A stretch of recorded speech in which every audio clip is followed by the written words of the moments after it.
Hello everybody, this is John Mark Johnson Jr. again, host of Reformed GGA, and I just wanted to make a quick response video for someone who asked about the cheek well on my Stribog SP9A1. So I have my Stribog here, and of course there's no magazine in it. I can feel there's no magazine in it. I can see inside the chamber, there's nothing there. I can feel inside the chamber, there's nothing there. So the gun is safe. Okay, let's talk about the brace and the cheek weld that's on it. Now, as was mentioned in this person's comment, a lot of the braces that are attached to the Stribog will usually dip down a little bit more than this one does.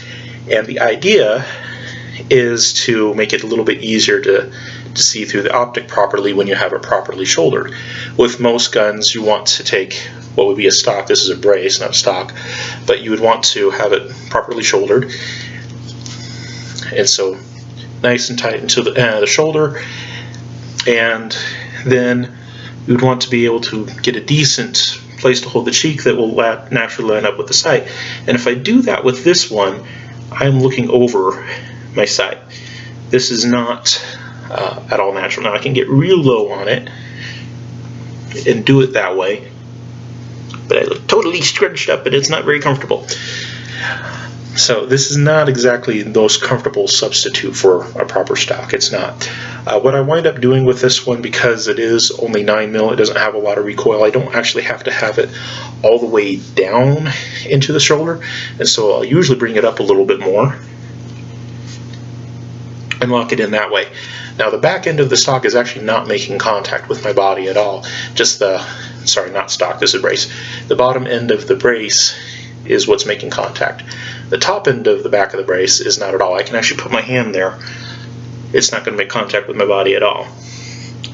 And when I do that, then the cheek well isn't too bad and I can get proper alignment through a flush-mounted optic.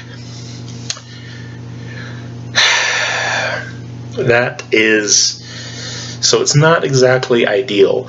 If this was a gun that recoiled more heavily, I wouldn't want to put it so high up, but given that it's only 9mm, it doesn't recoil too bad.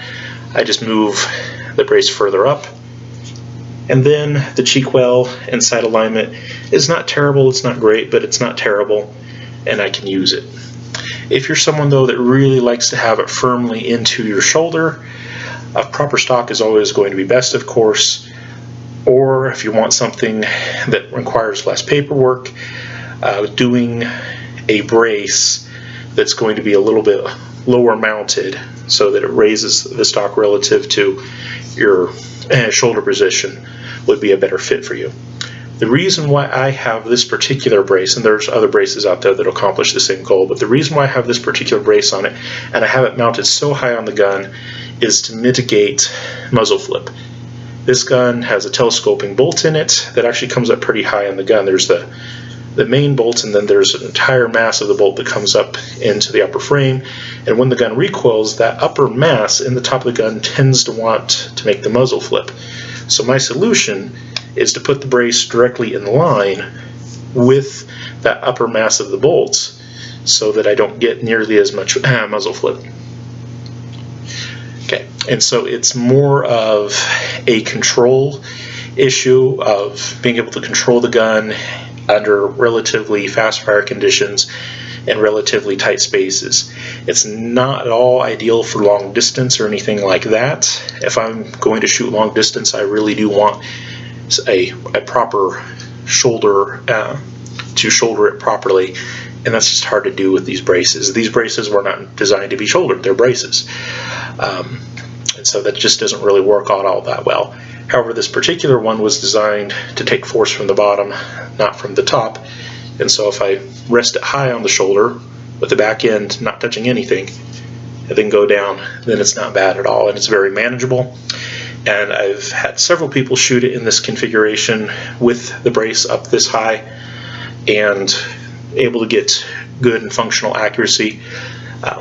Yes, you do have to hold this considerably higher than you would normally do with especially any kind of higher powered rifle or anything like that, but it's 9mm, the recoil is not terrible, it's workable, and the fact that the brace is in line with the center of mass of the bolts really cuts down on that muzzle flip tendency that this thing has.